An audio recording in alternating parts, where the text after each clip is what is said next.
It went in, look at that. Golden brown, that's what I'm looking for. We're gonna flip it over.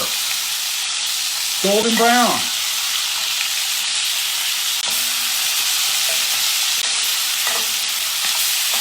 And there they go.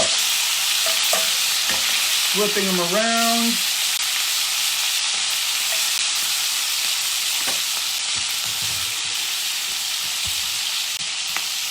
And you guys get the idea there. While that's going, I want to kind of chunk up some vegetables for the pot that are going to give me some extra flavor for this, okay? As I said, things are going to be searing in batches, and so this gives us something to do while that's all happening, okay? So I've got a few vegetables on the counter there. Let me get a peeler. Bad chef. Oh no. There it is. I knew I had it. All right, I'm going for carrot first. I'm not going to use all of this.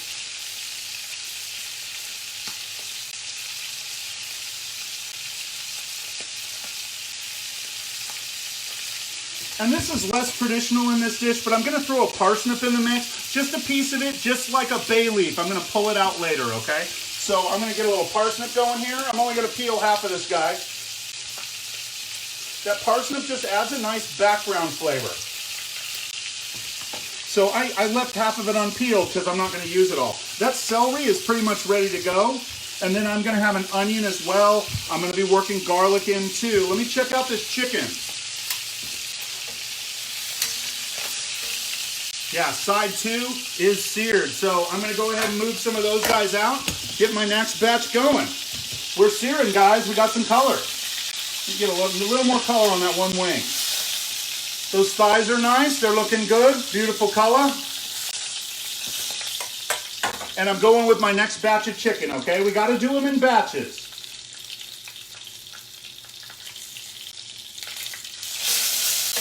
In they go.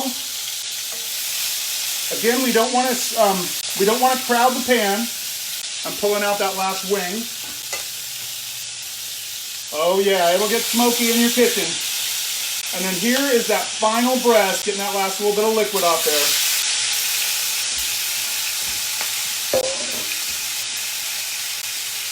And that's my Scooby snack for later. Remember that oyster I pulled off of there? So that's all searing. It's super smoky and nasty looking, but that's okay. I've often told my students, whoever has the ugliest one wins, okay? My OCD's kicking in. I'm just doing a little bit of a cleanup here right now, sorry, to be honest. Okay, so as I was saying, my vegetables, I'm going to leave them pretty big. Because if I cut them down small in this long cooking procedure, they're just going to cook into mush and kind of make my sauce all mushy. And so I want to just put in like big pieces. I'm going to brown these, and then later on I remove them from the pot, and I make nice carrots at the end that I kind of cook just the way I want them, and then that's what I'm going to serve, okay? So these are just in there for a while, okay? My parsnip, I'm doing the same thing. Big chunks, maybe a couple of pieces. And again, I'm just going to brown those, throw them in the pot, and remove them later. It's just for flavor. My celery, I like a lot of celery. Big pieces. All big pieces. And then I got to get into my onion. Let me check my chicken here. Still searing off on the side. We're multitasking. Oh, really nice color on this one.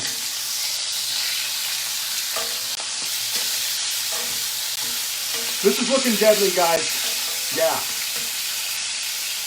Oh, yeah. I'm feeling good about this. I'm feeling good. Yeah, this is good.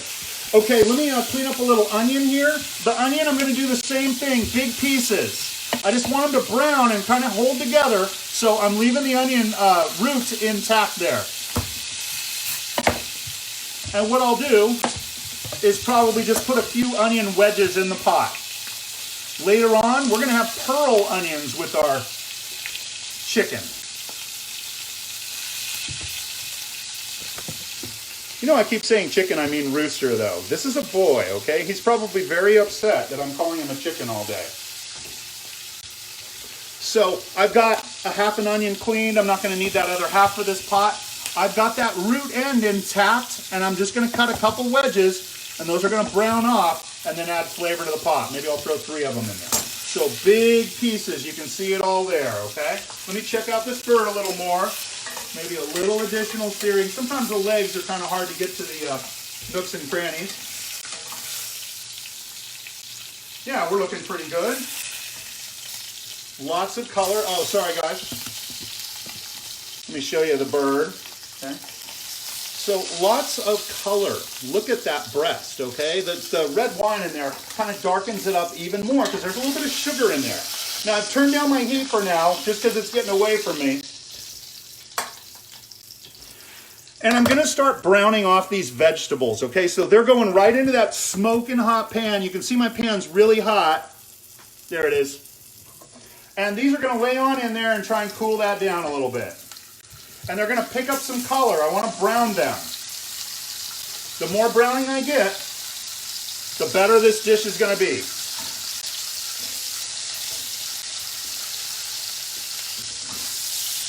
So these guys are just flavorings in the pot while this cooks.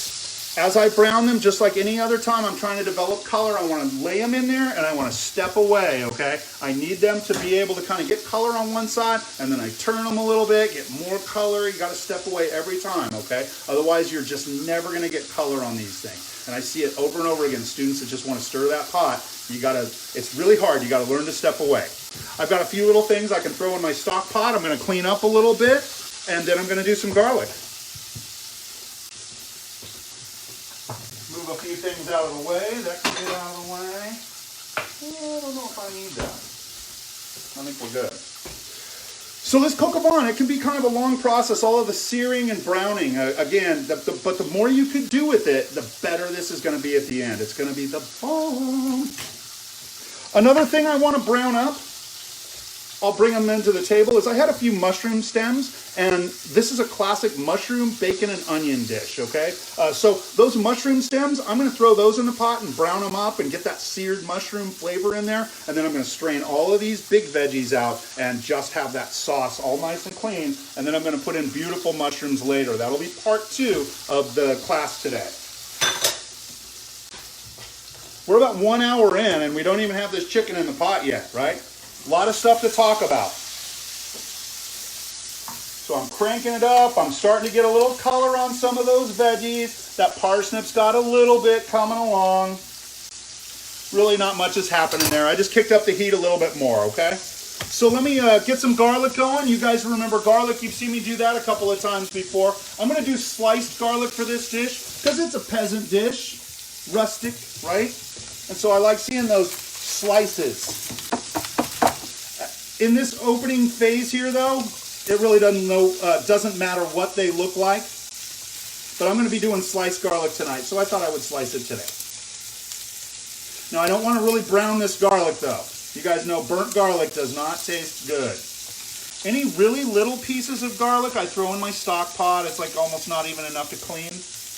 That goes in my stock pot. And I'm just going to throw in maybe about 4 cloves of garlic and save the rest of this for later. Clean that up a little bit. I think you guys can see my garlic there, yeah. And so with this, I always start by cutting off that woody end. I never cut my stuff ahead of time. I want you guys to see the work that goes into this. Garlic ends can go in a stock pot. And then a quick little smash on these. I'll check my veggies in a sec here. And the peel just comes right off. If it doesn't want to come off, roll it in your hands. And then it does. Boom. I smashed that guy a little bit. Yeah, I'm getting some color in my pan here, okay? Maybe a little too much, so I want to show you a little trick.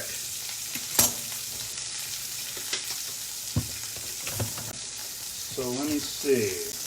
I think you guys can see my pan right there. I'm going to get my wooden spoon here, and I'm just going to push these veggies around, and yeah, there's definitely some color going in the bottom of my pan there. You guys see that? So what I'm going to do, let me turn down this heat a little bit. I'm going to use a little of my wine at this point.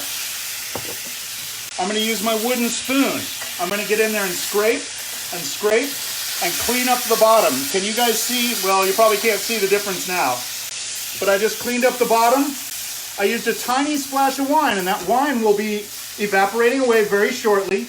I will go back to creating color in this pan.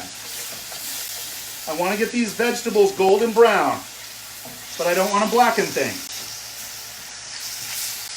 So we're going to let that little bit of wine evaporate out of there. I kind of scooted the veggies aside. We'll spread everything out and get back to the color. The wine's almost gone, and it's going to start sticking to the vegetables and adding color too. We do a quick little wipe down here, and we'll get back into this garlic.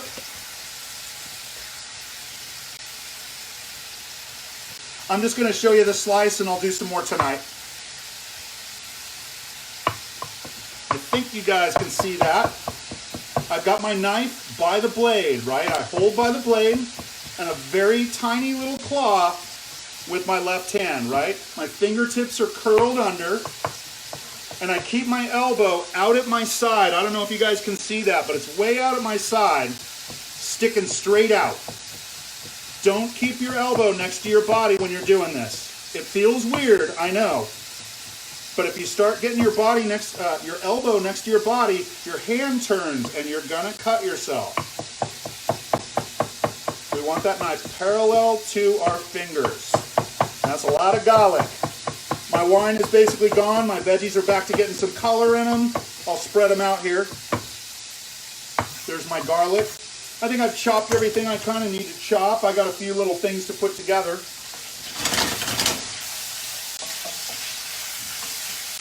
I kind of got the veggies around the edges there. I'm still trying to evaporate a little wine out of there. I used a little more than I should have. All right, let's see other things. I'm going to push my garlic aside. And I'm going to go ahead and get some thyme ready. I have a bunch of fresh thyme here, okay? Classic French flavoring component. And I'm going to kind of line it all up and tie a little string around it and throw it in the pot once everything's together.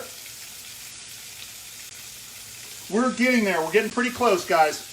I just want a little more color on these veggies, and everything goes back in the pot. I'm going to add a little tomato paste to this as well.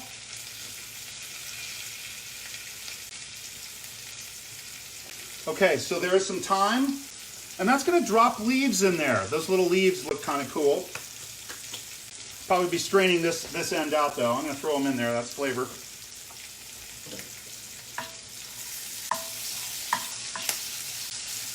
And we're still getting color on these guys. Let me show you those guys. You guys can see in there. There's some beautiful, mysterious looking golden. Let me spread those veggies out.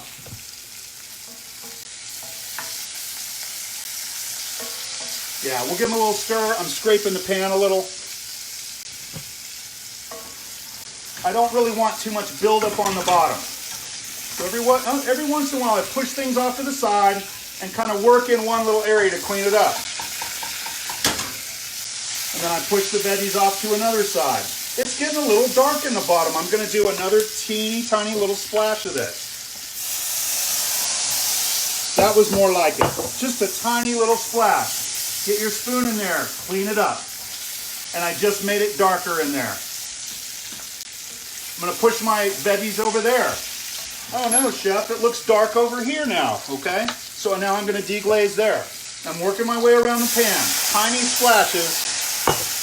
Maintaining the color of that pan, developing it, getting it darker. It's all about melting all of that stuff. This is what deglazing is all about when you hear about it. Now I spread everything out. That tiny bit of wine will evaporate away. Browning starts reoccurring. We're picking up some color on these veggies. Looking good.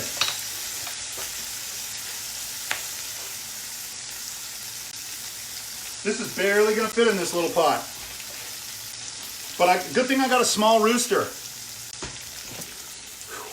At this point, what I'm going to do is add another item that is going to give me a little more color, and we use this in our last slow cook class too. I don't usually use tomato paste in there, but just to show you this extra step, this is a step called pince. We add a tomato product. This is tomato paste in a tube, right? And I'm just going to put about a tablespoon of this just to show you this little step, okay? I don't usually pince my coq au vin, but it's a thing. And so I just added a little tomato product. It's going to be next to impossible to see it in there, I think. It is right there. And I'm just going to stir that in to the bottom and let that cook in the fat that's in the bottom. I want that tomato paste to change color a little bit. Remember I was saying it was ugly? The ugliest one wins. Getting a little color in there. They're getting dark. That's what I'm looking for. I'm just going to go ahead and stir all that together. That tomato paste is adding more color. And look at that. Now we have got us our caramelized vegetables that I'm looking for. There's even mushroom in there. This is the flavor profile that I need to build for French cuisine. A lot of French cuisine is just this roasted up mirepoix, thyme, garlic, and a couple of bay leaves. Speaking of bay leaves, I'm going to throw those in the pot right now.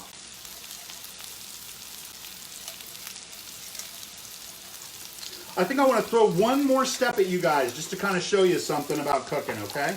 Let's see. So bay leaves are in there right now. I'm not going to throw in this chicken yet. It's just veggies. It's just fat, okay? I threw a couple of bay leaves in. I'm going to show you another trick. I think I did this in in the short rib class that I did. I just turned down my heat. And I'm going to add a little flour to be a thickening agent. I think I'll add that into this little class, okay? So let's talk about some sauce dynamics. I have fat in the pan with my vegetables. And so what I want to do is work a little flour into it. Sorry, looking for my wooden spoon. I'm going to work a little flour into that fat.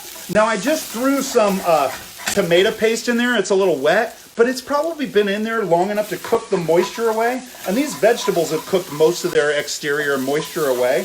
That's important because when I add flour to this fat, I don't want there to be any liquid in the pan. Remember I was doing wine splashes, things like that? You don't want that stuff when you do the flour because it'll just gum up on you. It'll turn to like really thick sauce right then. So at this point where it's all dried out, I've cooked the moisture out of it and everything, I'm going to sprinkle in a little flour. It's my favorite French term, sanger. We sanger in a little bit of flour. We're going to create a roux here. If I need a little bit of fat, I can add it in there, okay? So here goes a little spoonful of flour, okay? And I'm just going to sprinkle that in. I'll make sure you guys can see this here. Sprinkle that on the surface. And that's going to give me a little thickening power, okay? I'm going to check what this looks like. I think it's going to be a little dry because I just soaked up all the fat in there. So if I need a little more fat, I'll add it. I happen to have some. It looks really ugly now. Like I said, the ugliest one wins. I have some built up fond in the bottom of this thing as well. I'm going to add a little fat because it looks so dry. We're cooking the flour into the fat right now. I've got my flame on about 3 out of 10. And here's a little more oil. This is a mixture of bacon fat, duck fat, and chicken fat. This is my usual jam that I use at home here. Rendered animal fats are my friend. So I just added a little more fat. Oh no. Just added a little more fat to cook into that flour. I kind of wanted a little more flour too, because I only put in that 1 spoonful. Yeah, we're probably good. I'm getting in there with my spoon and kind of scraping. And we're cooking out that flour for about a minute here. It's been in there a half a minute already. Scraping that fond. That's why I love a wooden spoon. You really want to put torque on these things. I have not added the garlic yet. I have not added the thyme yet. And I haven't added any liquid. But I think that roux is cooked off for about a minute. Next thing I'm going to do is add a little bit of wine in there, and we're making a sauce basically out of wine. We're cooking this chicken in wine, but I also use a little bit of stock in mine, so I got some stock over here on the side too. It's a little tough to incorporate liquid into all this chunky stuff, so we're just going to be really gentle with it. Before I start adding liquid, I'm going to turn my heat down, okay? So in it goes. We're cooking in raw wine, basically. And so I just added maybe about half of the liquid I probably need. I usually do about a third. I got a little heavy there. And I'm just going to go through here. Again, my heat is off. And I'm going to go through here. I'm going to start kind of scraping the bottom of the pan, cleaning that up. And I'm also incorporating the roux. And it's getting a little bit thick, ever so slightly. There's no heat under this. We're not going to see a lot of thickening until we get heat underneath this thing. But it definitely thickened. So that gives us a little thickening power. I have another thickener that I'm going to use later on. A little old school thickener. When we harvested this chicken, we saved a little bit of blood.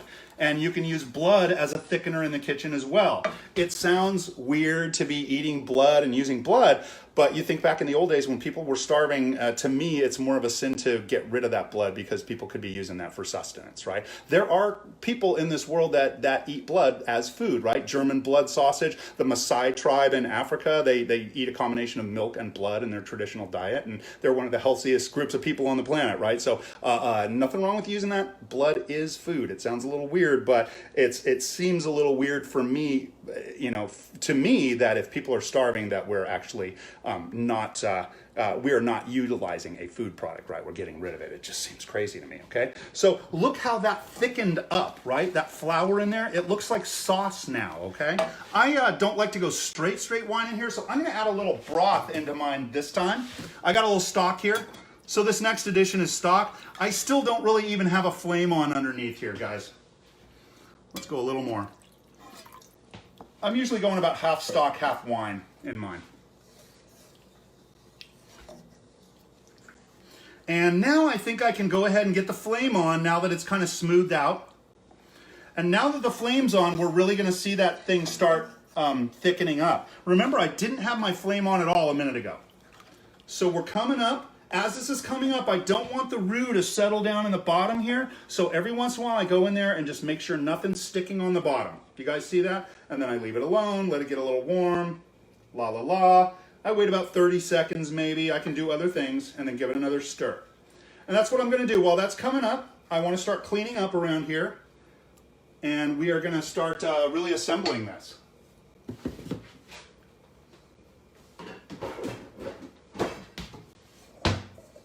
I had a tiny bit of wine from the marinade, that marinade demo I showed you. I'm going to add that in there. That wine has a little bit of chicken juice in it, and it will kind of cloud things slightly.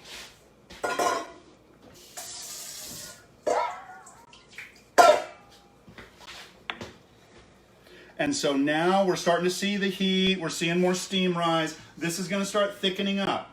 And once it hits a boil, that's how thick it's going to kind of be.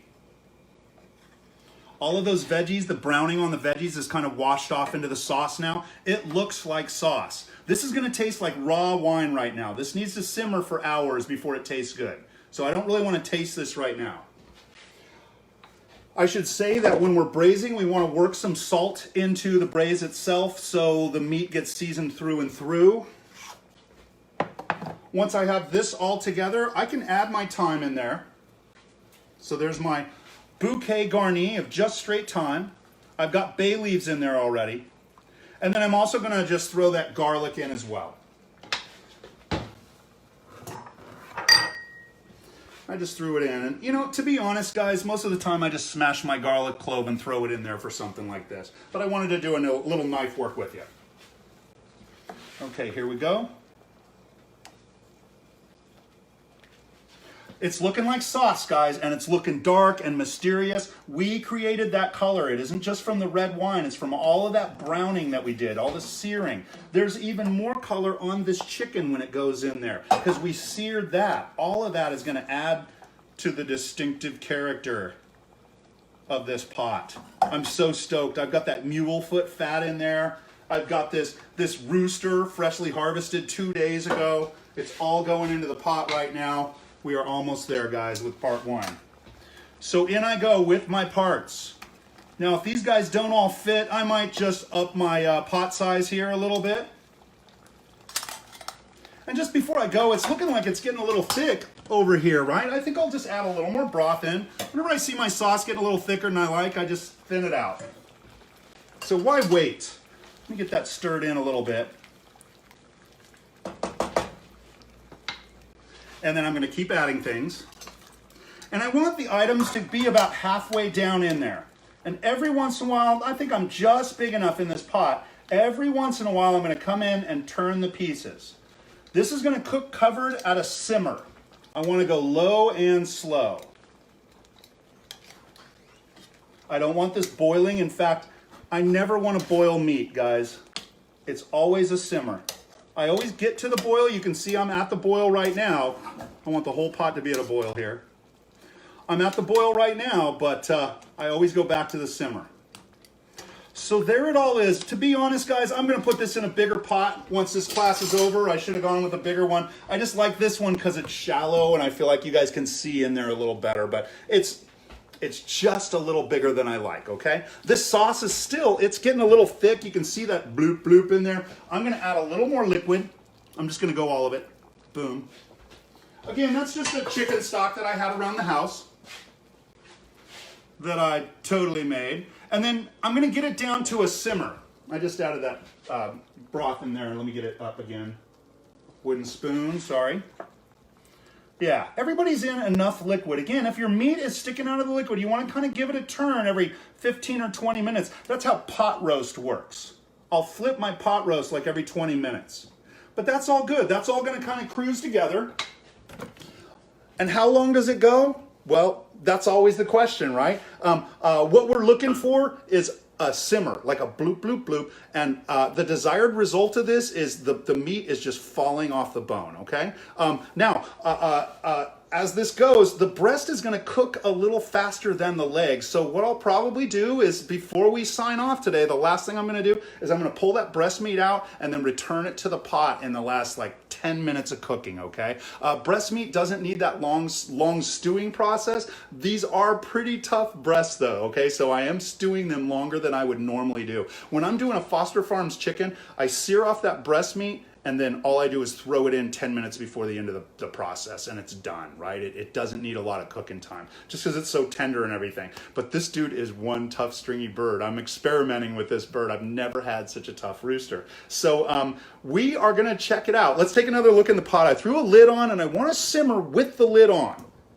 That's gonna keep moisture in there, it's gonna keep steam generating, and that is a pretty darn nice simmer, okay? I'd say this bird is gonna need probably 40 minutes, an hour, maybe an hour 20, just because he's such a tough bird, but I'm gonna be coming back at 4 o'clock tonight to show you the finish on this stuff. What you're gonna see there is I'm gonna cook off some beautiful mushroom wedges, those pearl onions that I started doing earlier. Remember those guys? I'm so tempted to pop these guys. They're so fun to clean, right? And so I'll be doing that when you're done, but we'll have all these guys. I'm gonna get a little golden brown on these guys. I'll have the mushroom wedges. I wanna sear those golden brown, and then the bacon as well, right? And then that all kind of gets blended together along with the sauce, along with the chicken. It's all melting in your mouth and falling apart. It's really, really good. So that's what we're looking for a little later on. Also, what am I gonna serve this with? I need a starch because I've got my veggies in there and all of that. My mushroom, onion, and bacon are my veg for this, okay? And then I also have a red corn grits that are coming from, I think it's South Carolina. Very, very unique product, and I wanna kind of talk about the boiling method with those guys. While that's simmering off, we'll get all these veggies ready to go. We'll finish this sauce off and serve up a coq au vin, okay? It's gonna be awesome. So I hope you guys are around tonight. I hope you enjoyed. Today we started out by talking about just like slow cooking again. We talked about rendering today. I showed you a little trick for blanching pearl onions to help you peel them. And then I showed you a nine-way cut of chicken for, if you're gonna make fried chicken or a peasant stew dish or something like that, right, where the bone is still in it. After we did that, we got a coq au vin going, and we started out by doing the rendering with that beautiful mule foot hog bacon from Amy Grabish at Grabish Farms. After the rendering, we did some searing, right? And then we caramelized and browned and did a pince with that tomato paste. You saw that same standard progression when I did short ribs a couple of weeks back, right? This is like braising 101, okay? The only difference between this and that is I'm cooking in mostly red wine here instead of just a stock or something like that, right? But this is gonna be good stuff. This is gonna be French soul food, and I can't wait to try it tonight. I'm really fired up about all of this, the way this whole story came together. I hope everybody out there is enjoying and learning a little something and getting out your mind a little bit, okay? That's what this is all about. It sure helps me get out of mine, and I sure appreciate you guys showing up. If you are interested in watching any more of these things, I got an ass ton of these classes over at YouTube, right? Go find my channel. It's Industry Cooking Classes. Subscribe to it. Get your friends to subscribe to it. Tell the world I just want to share cooking technique with people. I just want people to know more about cooking. And the more I talk about this stuff, I feel like the more it spreads, okay? It's my mission in life right now. So here it is. Let's take one more look at this, and then we will get on the road, okay, guys? Don't forget, the party is always, it's going a little hot and fast now, always in the kitchen, guys. We'll see you tonight. And there she is, slowing them down. Bloop, bloop, bloop, bloop. It's beautiful. It's beautiful, and it smells great. We'll see you guys tonight.